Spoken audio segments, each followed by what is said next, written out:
Assalamualaikum warahmatullahi wabarakatuh. Alhamdulillahirrahmanirrahim. Terima kasih kepada Bapak dosen, Bapak Son Haji, yang telah memberikan waktu saya untuk ujian akhir semester dengan susulan. Sebelumnya nama saya Dimas Aditya, jurusan saya yaitu Ekonomi Syariah, dan mata kuliah yang hari ini yang saya ikuti ujian akhir semester saya ini, mata kuliahnya yaitu Ekonomi Syariah.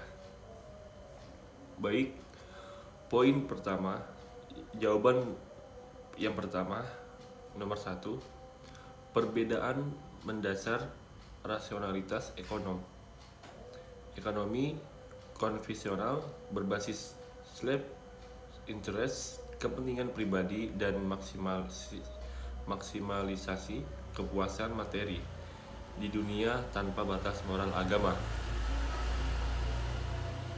Poin selanjutnya, ekonomi Islam berbasis falah, kesejahteraan dunia akhirat yang terikat aturan syariat, mengutamakan maslahat di atas kepuasan individu. Poin selanjutnya, implikasi perbedaan. Konsep kepemilihan konvensional mengakui pemikir mutlak individu. Islam memandang kepemilikan mutlak hanya milik Allah. Manusia hanya pemegangan amanah khilafah. Poin selanjutnya, distribusi kekayaan. Konvensional menyerahkan pada mekanisme pasar bebas.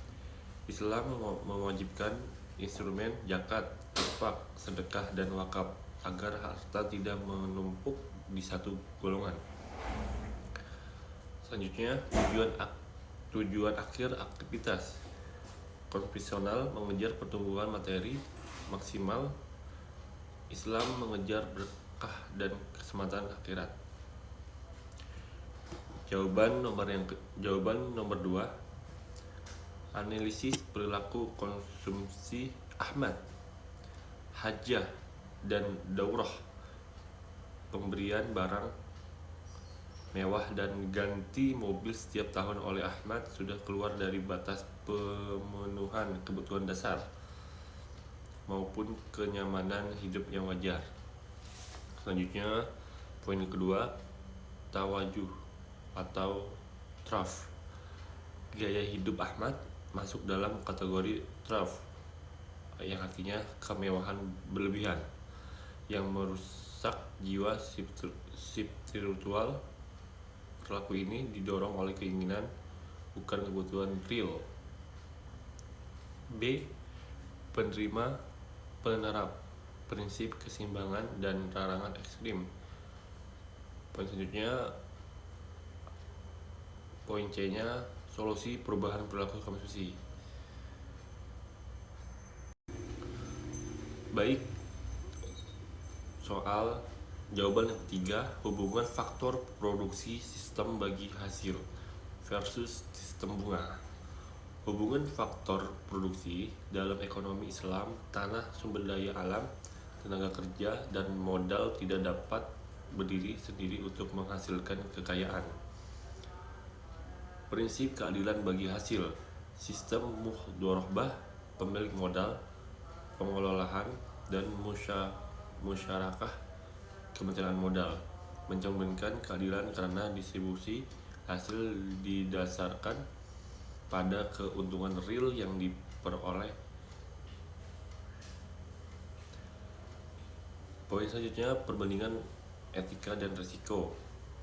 Sistem bunga konvensional, sistem bagi hasil dari Islam. Baik, selanjutnya jawaban yang ke nomor 4, distribusi pendapatan faktor produksi dalam ekonomi syariah. Konsep distribusi pendapatan ekonomi syariah menekankan bahwa kekayaan tidak boleh beredar di antara orang-orang kaya saja. Syurah Al-Ashrah Nomor 7.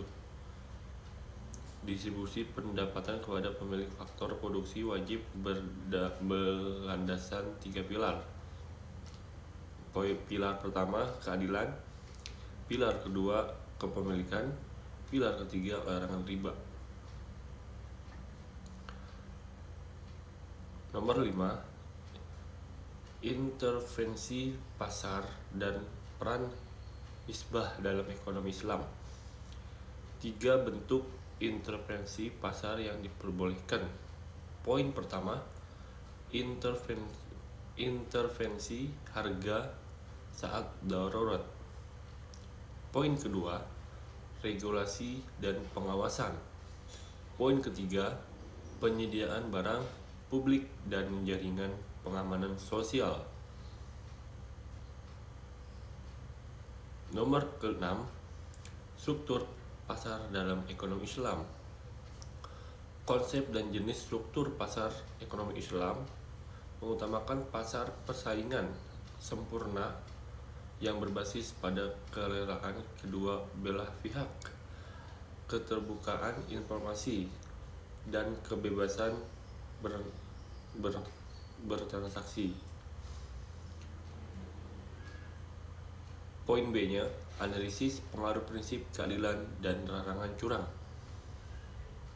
Poin pertama, prinsip keadilan mengharuskan setiap pelaku pasar memberikan informasi yang jujur mengenai kualitas, kuantitas, dan harga barang. Poin kedua, larangan praktik curang, menghilangkan perilaku buruk seperti menyembunyikan cacat produk, pemalsuan barang, sumpah palsu dalam promosi, permainan timbangan, dan manipulasi pasar melalui permintaan palsu. Baik, jawaban nomor 7, kasus inflasi dan kebijakan fiskal negara muslim. Poin A-nya, peran dan pandangan uang dalam ekonomi Islam. Uang berfungsi sebagai alat tukar dan satuan hitungan yang artinya unit of account. Poin B-nya, peran zakat dan pajak dalam stabilisasi. Zakat bertindak sebagai instrumen distribusi kekayaan otomatis. Poin keduanya, pajak dan riba dapat dipungut di pemerintah secara adil dan kondisi darurat ekonomi.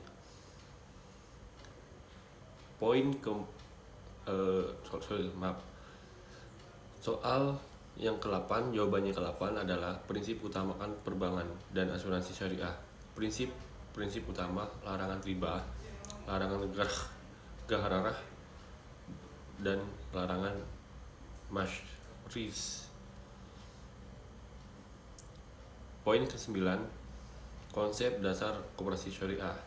Konsep dasar koperasi syariah adalah lembaga keuangan mikro yang bergerak berdasarkan prinsip gotong royong berlandaskan syariat Islam untuk meningkatkan kesejahteraan anggotanya secara khusus dan masyarakat umum. Poin yang terakhir, jawaban yang terakhir, nomor 10, instrumen pasar modal syariah. Instrumen pasar modal syariah,